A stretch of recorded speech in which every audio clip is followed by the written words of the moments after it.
প্রিয় বন্ধুরা, আসসালামু আলাইকুম।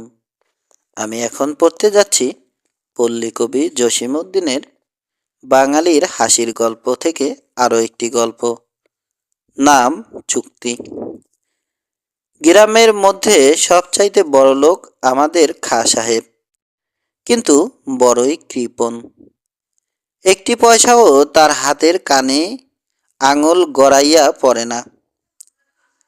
তার বাড়িতে কেহ কোনোদিন দাওয়াত খাইতে পায় না। সেবার তাহার ছেলের বিবাহ।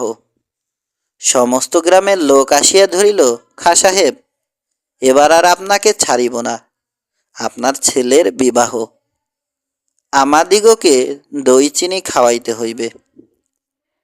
খাঁ সাহেব অনেক ওজোর আপত্তি করিল। এবছর ক্ষেতের ধান তেমন হয় নাই, পাটের দামও কম, দই চিনিটা বাদ দাও, আমি তোমাদিগকে মাছ ভাত খাওয়াইব। কিন্তু গ্রামের লোকেরা কি তাহা মানে? অজ্ঞাত অজ্ঞাত খাঁ সাহেবকে রাজি হইতে হইল। কিন্তু গ্রামের সমস্ত লোককে দই চিনি খাওয়াইতে হইলে অনেক টাকা খরচ হইবে। সারা রাত্র এই খরচের চিন্তায় তাহার ঘুম হইল না।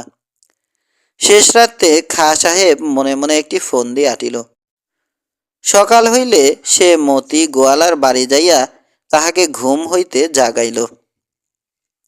মতি চোখ মুছিতে মুছিতে জিজ্ঞাসা করিল, তা খাঁ সাহেব কি মনে করিয়া? খাঁ সাহেব বলিল, দেখ মতি, কাল আমার ছেলের বিবাহ, তোমাকে 10 মণ দই দিতে হইবে। মতি খুশি হইয়া বলিল, সে আর এমন বেশি কথা কি, আমি ঠিক সময়ে দই লইয়া হাজির হইব। খাঁ সাহেব গোয়ালাকে আরও একটু নিকটে ডাকিয়া বলিল, দেখ মতি, এর মধ্যে আমার একটি কথা আছে, তুমি আমাকে 1 মণ মিষ্টি দই দিবে, আর বাদ বাকি কয় মণ দই টক করিয়া তৈরি করিবে। মতি আশ্চর্য হইয়া জিজ্ঞাসা করিল, খাঁ সাহেব, সকলেই তো মিষ্টি দই চায়, আপনি টক দই চান কেন? খাঁ সাহেব হাসিয়া বলিল, দেখ মতি, তুমি বুঝিবে না, তুমি যদি আমাকে মিষ্টি দই দাও তবে 10 মণে কুলাইবে না। গ্রামবাসীরা যেমন রাক্ষসের মতো খায়, 20 মণ দই না হইলে তাহাদের পেট ভরাইতে পারিব না, সে অনেক টাকার খরচ। গোয়ালা হাসিয়া বলিল, আচ্ছা, আপনি যেমন যেমন বলিয়াছেন সেভাবেই দই তৈরি করিব।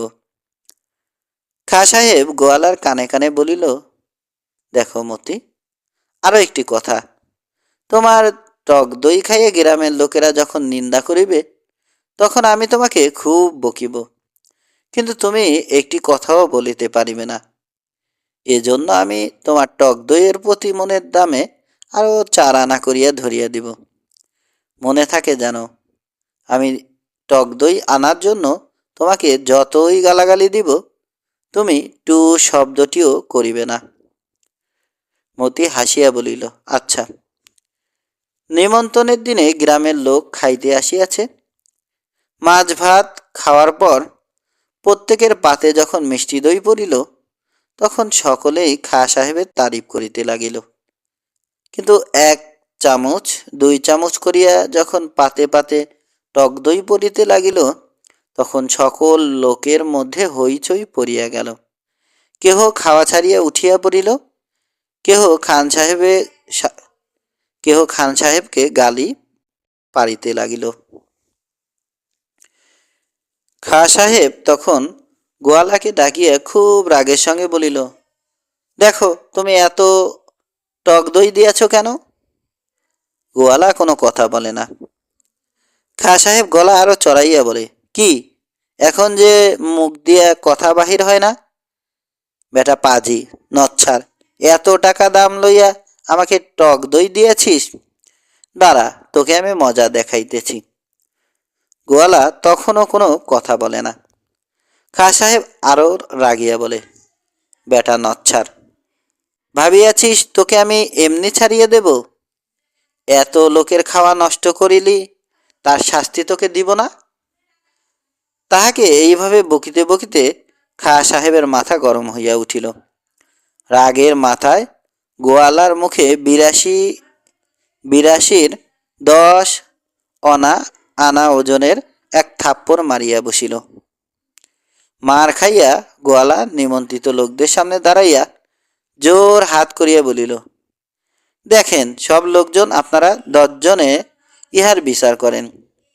খাঁ সাহেব কোরআন শরীফ মাথায় লইয়া বলুন, দই টক হইলে আপনারা কম খাইবেন, তাই আমাকে টক দই আনার জন্য বায়না দিয়েছিলেন কিনা। শুনিয়া গ্রামের সকল লোক খাঁ সাহেবের উপর ভীষণ চটিয়া গেল।